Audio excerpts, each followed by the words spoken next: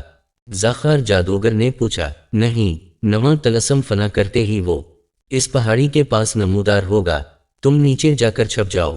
جیسے ہی امرو یار نمودار ہو, بغیر وقت ضائع کیے یہ گولا اس کی طرف پھینک دینا. میں تمہیں پھر بتا رہا ہوں, اگر امرو یار بے ہوش نہ ہوا تو وہ تمہیں ہلاک کرنے میں ایک لمحے کی بھی دیر نہیں لگائے گا. جادوئی چہرے نے اسی طرح کڑکدار لہجے میں کہا. ہاں, میں سمجھ گیا ہوں. میں امرو یار کو ایسا کوئی موقع نہیں دوں گا کہ وہ مجھے نقصان پہنچا سکے. میں یہ سیاہ گولا اس پر پھینک کر اسے فوراً بے ہوش کر دوں گا. زاخار جادوگر نے کہا. جادوئی چہرے نے کہا. میں جا رہا ہوں. زاخار جادوگر نے اس بات میں سر ہلا دیا. جادوئی چہرہ شعلے میں غائب ہوا اور پھر جلتا ہوا شعلہ یکلخت بجھ گیا اور وہاں ہلکا سا دھواں پیدا ہوا اور وہ بھی ہوا میں تحلیل ہوتا چلا گیا. زاخار جادوگر شعلے کو غائب ہوتا دیکھ کر جادو سے فوراً غائب ہو کر پہاڑی سے نیچے آ گیا, ایک بڑی سی غار میں چھپ گیا اور امرو یار کے وہاں آنے کا انتظار کرنے لگا. 10 بھیڑیے واقعی بہت خطرناک اور خونخوار تھے. ان کے وجود جنگلی شیروں سے کسی بھی طرح کم نہ تھے. ان کے بال سیاہ, لمبی تھوتنیاں اور بڑی بڑی سرخ آنکھیں تھیں. ان بھیڑیوں کے دانت بہت لمبے اور نوکیلے تھے جو ان کے منہ سے باہر جھانک رہے تھے. دانتوں کی طرح ان کے پنجے بھی بہت بڑے اور نوکیلے تھے. ان بھیڑیوں کے منہ سے آگ کے شعلے نکل رہے تھے. زمین پر ہر طرف کیلوں کی طرح لمبے لمبے اور نوکیلے کانٹے ابھرے ہوئے تھے. امرو یار ان کانٹوں کے درمیان والی جگہ پر ٹانگیں پھیلائے ان بھیڑیوں کو دیکھ رہا تھا. اس کے ہاتھ میں ڈھال ابراہیمی اور تلوار حیدری تھی. محافظ بونے کے مشورے پر عمل کرتے زہر شکن گولی ہوئے اس نے کھائی تھی. اب اگر کوئی زہریلا کانٹا اسے چبھ جاتا تو اس کا اثر اسے نہیں ہو سکتا تھا. پھر بھی احتیاط کے طور پر اس نے پیروں میں سنہری جوتیاں پہن لی تھیں جن سے کانٹا نکل کر اس کے پیروں میں چبھ نہیں سکتا تھا.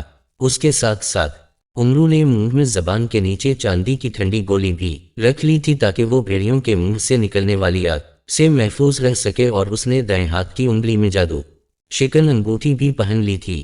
گھوڑا دوڑتا ہوا دور پہاڑی علاقے میں آ گیا تھا اور ایک درے سے گزر کر وہ امرو کو یہاں لے آیا تھا. امرو جیسے ہی گھوڑے سے اترا گھوڑا پلٹ کر واپس بھاگ گیا اور اس کے جاتے ہی 10 خونخوار بھیڑیے امرو کے سامنے آ گئے. بھیڑیے امرو کے دائیں بائیں اور سامنے کھڑے تھے. ان کی سرخ سرخ زبانیں باہر نکلی ہوئی تھیں اور ان کے حلقوں سے خوفناک گراہٹیں نکل رہی تھیں.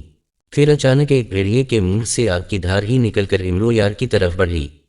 اس لمحے دوسرے بھیڑیوں نے بھی امرو یار پر آگ برسانا شروع کر دی. آگ کی لپیٹیں امرو سے ٹکرائیں مگر امرو نے چونکہ زبان کے نیچے چاندی کی ٹھنڈی گول رکھی ہوئی تھی اس لیے اس پر آگ کا کوئی اثر نہیں ہوا تھا. آگ اس کے کپڑوں کو بھی نہیں جلا سکی تھی. بھیڑیے چند لمحے اس پر آگ برساتے رہے مگر امرو پر جب آگ کا اثر نہ ہوا تو ایک بھیڑے نے حلقے سے زوردار آواز نکالی اور یکلخت بھاگتا ہوا چلا اور انتہائی برق رفتاری سے امرو یار کی طرف بڑھنے لگا. آگے آ کر اس نے اچانک ایک لمبی چھلانگ لگائی اور اڑتا ہوا امرو کی طرف آیا. امرو نے فوراً ڈھال ابراہیمی اس کے سامنے کر دی. بھیڑیا زور سے ڈھال ابراہیمی سے ٹکرایا اور بری طرح سے چیختا ہوا نیچے جا گرا. اس سے پہلے کہ وہ اٹھ کر امرو یار پر دوبارہ حملہ کرتا, امرو نے لپک کر اس کے سر پر تلوار حیدری کا وار کر دیا. بھیڑیے کا سر کٹ کر 2 حصوں میں تقسیم ہو گیا. جیسے ہی بھیڑیے کا سر 2 حصوں میں تقسیم ہوا اس کا جسم یکلخت مٹی کا ڈھیر بن کر ٹوٹتا ہوا گرتا چلا گیا. یہ دیکھ کر باقی بھیڑیوں نے سر اٹھائے اور ایک ساتھ نہایت بھیانک آوازوں میں چیخنا شروع کر دیا. پھر ایک اور بھیڑیا منہ سے آگ اگلتا ہوا امرو کی طرف آیا. امرو نے اسے تلوار مارنی چاہی مگر بھیڑیے نے اپنے جسم کو جھکلا دے کر اچھلتے ہوئے امرو پر حملہ کرنے کی کوشش کی مگر امرو بھی ہوشیار تھا. وہ فوراً ایک پیر پر گھوم گیا اور بھیڑیا جیسے ہی اس کے قریب سے گزرنے لگا اس کی تلوار چلی اور بھیڑیا 2 حصوں میں کٹ کر نیچے جا گرا اور نیچے گرتے ہی مٹی ہو گیا. اب تو جیسے باقی بھیڑیوں کا غصے سے برا حال ہو گیا. وہ امرو یار پر آگ برساتے ہوئے ایک ساتھ حملہ آور ہو گئے اور انہوں نے اچھل اچھل کر امرو پر حملے کرنا شروع کر دیے. وہ امرو یار کو چاروں طرف سے گھیرنے کی کوشش کر رہے تھے مگر امرو تیزی سے ادھر ادھر اچھلتا ہوا خود کو ان کے حملوں سے بچا رہا تھا. بھیڑیے اسے پنجے مارتے ہوئے شاید زمین پر موجود زہریلے کانٹوں پر